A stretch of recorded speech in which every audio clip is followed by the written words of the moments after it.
Paz do Senhor, Juventude de Cristo, vem pra cá porque está começando mais um Conectados na Lição. Muito bem, estamos de volta com mais um Conectados na Lição e estamos estudando nesse trimestre com a nossa revista Conectar Mais Jovem, livros históricos, e já queremos dar boas-vindas aos nossos convidados. Estou falando dele, o nosso teólogo, pastor Sérgio Costa, seja muito bem-vindo, e os representantes da Juventude de Cristo. Estou falando dela, diaconisa Jennifer Velter, seja muito bem-vinda, e representando os rapazes, eu estou falando deles, diácono Vitor Rangel, seja muito bem-vindo. E a lição de número 2 traz o título Rumo à Terra Prometida. E já queremos fazer a pergunta para o nosso convidado, pastor Sérgio, por que os israelitas demoraram 40 anos para atravessar o deserto para a tomada da Terra Prometida? A paz do Senhor, Tianinha. Paz do Senhor, Jennifer, paz do Senhor, Vitor, e a paz do Senhor, você, meu irmão, minha irmã, você que está aí conosco no Conectados na Lição. Tianinha, obrigado pela pergunta. Vou recapitular ela aqui, ó. Porque os israelitas demoraram 40 anos para atravessar o deserto antes de tomar a terra prometida. Por que ficaram 40 anos? Primeiro a gente deve entender o seguinte, que existe um período histórico a qual Israel saiu do Egito. Então, o percurso é mais ou menos esse. Israel sai do Egito, ele passa ali pelo Mar Vermelho e ele não segue o caminho reto, que seria o caminho pela terra dos filisteus. O texto diz que se eles adentrassem o território dos filisteus, eles veriam a guerra e voltariam. E aí o que Deus faz? Deus envia o povo para a península do Sinai. E aí eles vão descer, vão até o Monte Sinai. Lá no pé do Monte Sinai o povo fica e Deus fala com Moisés e estabelece a lei. Então Deus estabelece a lei ali com Moisés. Moisés recebe ali o decálogo, que é os 10 mandamentos, e basicamente ali os escritos da aliança de Deus com o povo. Eles ficam, alguns estudiosos vão dizer que eles ficam aproximadamente 6 meses no Monte Sinai e vão em direção a um oásis próximo à entrada da Terra Prometida. Eles fazem esse percurso em 2 anos até Cádiz Barneia. Em Cádiz Barneia vai acontecer aquele evento que todos nós sabemos, que é o envio dos espias para a Terra Prometida para espiar a terra. E aí o que vai acontecer? Cada tribo, eram 12 tribos, cada tribo vai indicar um príncipe, ou seja, uma pessoa importante na tribo para trazer um relatório.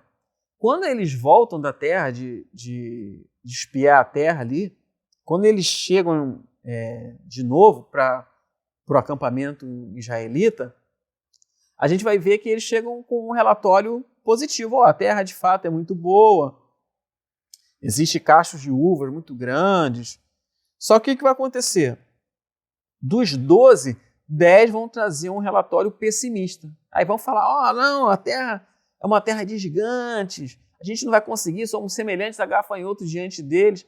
E aí o povo vai se rebelar, vai querer voltar à terra. Aí 2 figuras são centrais aqui nesse momento, que é a figura de Josué, que era o representante da tribo de Efraim, né? Seu nome era Oséias, filho de Num, depois é trocado o seu nome para Josué, e a outra pessoa é Calebe. Calebe era o representante da tribo de Judá. Quando o povo se rebela e diz que vai voltar à terra, voltar ao Egito, e aí Deus traz um juízo sobre eles, né? Que eles ficariam no total peregrinando 40 anos no deserto. E somente Josué e Calebe, daquela geração que saiu do Egito, conseguiu adentrar a terra prometida e ter a terra. Só para a gente fechar aqui, olha quanto tempo eles ficaram, né? Em Deuteronômio 2,14 diz: e os dias que caminhamos desde Cádiz Barneia, lembra que eu falei Cádiz Barneia, que era ali o oásis, até passamos o ribeiro Zerete, foram 38 anos, até que toda aquela geração dos homens, né, vamos ver aqui, de guerra, se consumiu no meio do arraial, como o Senhor lhe jurara. Ou seja, do Egito até Cádiz, 2 anos. Mais 38 anos, que aqui o texto de Deuteronômio 2,14, totalizando 40 anos no deserto. Então, eles permaneceram 40 anos, 2 anos. Eles chegariam na terra em 2 anos, porque ali de Cadibané eles já adentrariam a terra.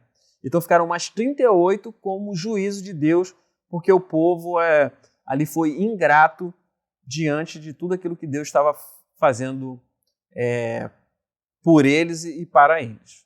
Interessante. Mas, pastor, por que Deus ressaltou por 3 vezes a Josué para que ele fosse forte e corajoso? Tianinha, obrigado pela pergunta. Porque Deus ressaltou 3 vezes a Josué ser forte e corajoso. A gente também tem que entender aqui esse contexto. Quando Deus vai falar com Josué, Moisés ele já tinha partido. A gente vê que Moisés ele não adentra a terra prometida e por causa de que quando Deus pede para Moisés falar a rocha, ele fala a rocha, mas ele fere a rocha. E ali não era para ele fazer isso, não era para ele ferir a rocha, porque a rocha já tinha sido ferida a primeira vez. Então, a segunda vez era necessário somente falar a rocha, que a rocha daria água. E aí Moisés, ele vai ferir a rocha e Deus vai determinar que ele não entraria à terra prometida por causa disso, pela incredulidade e pela rebeldia naquele momento ali de Moisés. Moisés foi um líder excepcional dos israelitas. Ele teve uma preparação de príncipe, através dele, Deus manifestou o seu poder, infligindo ali o Egito com as 10 pragas. Através dele, o povo seguiu ele pelo Mar Vermelho. Deus abriu o Mar Vermelho, passaram pelo deserto. No deserto, Deus fez águas amargas se tornarem águas potáveis, águas próprias para o consumo. Deus abençoou através do pão do céu, que era o maná, das codornizes. Enfim, Deus falava face a face com Moisés. E Josué chega no momento que ele se encontra assim, e agora? Como é que eu... Josué não se achava apto a assumir essa responsabilidade da liderança de Moisés. E aí Deus estabelece ele, e aí Deus vai ressaltar 3 vezes o quê? Ser forte e corajoso. Na nossa versão, na Revista Corrigida, diz assim, esforça-te e tem bom ânimo. Mas a melhor tradução seria forte e corajoso, que é o Hazak e o Amatz. E esse aqui, ser forte, ele pode ser traduzido também por ser fortalecido. Porque eu quero dizer o seguinte, aqui Deus não está orientando a Josué, a ser marombeiro, a ser forte, pegar as anilhas, malhar, não está querendo dizer isso. O ser forte aqui é ser fortalecido em Deus. E é interessante isso, porque eles eram povos de guerra. E a guerra era através do quê? Da espada, do combate. Só que quando Deus fala para ele ser forte, ele está falando, na verdade, para ele ser fortalecido em Deus. Porque assim como ele foi com Moisés, ele também será com Josué. E a gente vê que o início do ministério de Josué já é o quê? Enquanto Moisés passou pelo Mar Vermelho, que abriu o Mar Vermelho, Deus mostra que estaria com Josué abrindo o Rio Jordão. E ali eles adentram a terra, já com o primeiro milagre, mostrando que Josué aqui, ele representa a liderança após Moisés. Uma liderança que, se ele permanecesse fiel, Deus estaria com ele assim como foi, porque eles conseguiram, através das guerras da conquista, conquistar ali o território de Canaã, que depois vai se tornar o território de Israel. Muito bem, lembrando que a editora Betel disponibiliza para a Juventude de Cristo o PIL, Plano de Incentivo à Leitura, que são textos que vão agregar ainda mais o conhecimento da palavra. E nós estamos aqui nos nossos estúdios recebendo os representantes da Juventude de Cristo. Falando dela, diaconisa Jennifer Velter, seja muito bem-vinda, e ele, nosso diácono, Vitor Rangel, seja muito bem-vindo. E já vou perguntar para ele, querido Vitor, o que o Pio traz para essa semana? A paz do Senhor, Tianinha, a paz do Senhor, Pastor Sérgio, a paz do Senhor, Jennifer, a paz do Senhor, Juventude de Cristo. O Pio dessa semana, que é o Plano de Incentivo à Leitura, tem por tema lutar ou fugir, que assim como na própria lição retrata a trajetória do povo de Israel rumo à Terra Prometida, sendo liderado por Josué e Caleb, né, que em meio à trajetória com certeza sentiram medo, se sentiram ansiosos, nervosos, com pavor, com angústia, que nós venhamos ver isso como uma experiência que o Senhor nos leva, que nós não venhamos deixar que a ansiedade, o medo, o pavor, a angústia venham ser completamente controlados dentro de nós. Muito pelo contrário, que possamos ter fé, esperança, confiança no nosso Deus, sabendo que Ele, quando nos prometeu que levaria-nos à Terra Prometida, nós vamos chegar lá. Confiemos em Deus, igreja. Confiemos no Senhor. Pastor Sérgio, a juventude quer saber, diante dos problemas, o que um cristão deve fazer? Obrigado, Vitor, pela pergunta. Diante dos problemas, o que um cristão ele deve fazer? Essa pergunta está pautada no Pio, que é o nosso o programa ali de incentivo à leitura, e ele fala muito essa ideia sobre o que fazer, né, diante das dificuldades.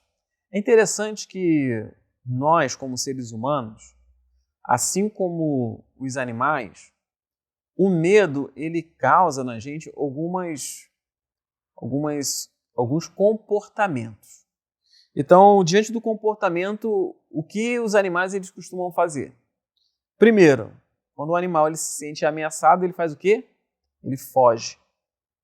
Então é comum, né? A gente às vezes vê se em casa a gente der de cara com um rato, né? A primeira coisa, tentar pegar o rato, ele vai fugir. Segundo comportamento que a gente herda assim, né, da nossa natureza, é o se ficar paralisado ou se esconder.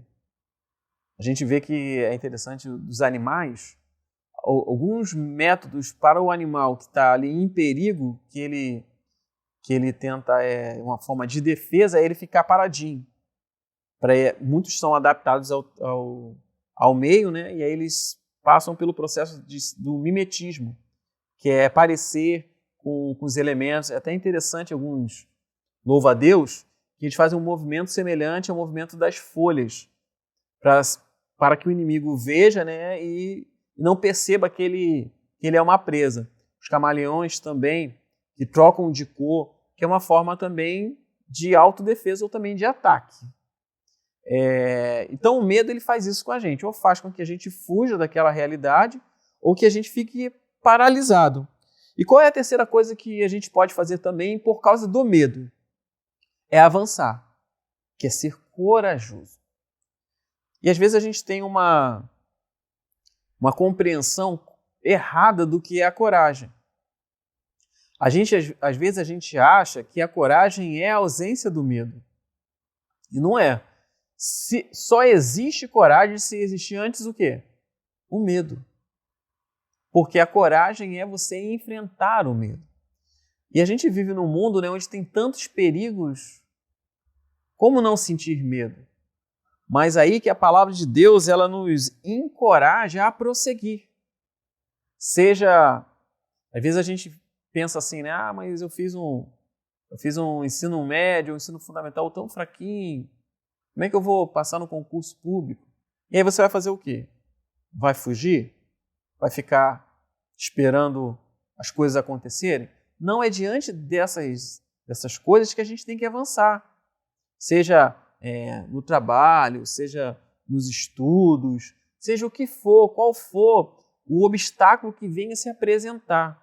A gente não pode ficar paralisado ou fugir dos obstáculos, mas a gente deve fazer assim como fez Josué. Enfrentar as dificuldades, enfrentar os obstáculos, sabendo que aquilo que a gente for fazer direcionado por Deus, Deus garante aquilo que a gente fizer. Então que a gente possa sempre, nas nossas orações também, né? Orar, Senhor, faça conforme a tua vontade. Uau, conectou? Lembrando a Juventude de Cristo que a editora Betel disponibiliza para ampliação ainda dos seus conhecimentos nos estudos da Palavra de Deus, o nosso livro subsídio do trimestre, os livros históricos de sua mensagem para os dias atuais. E você poderá adquirir o seu exemplar em um desses telefones que está passando aqui na sua tela. Bem, vamos ficando por aqui, mas semana que vem temos um encontro marcado para mais um Conectados na Lição. Deus abençoe!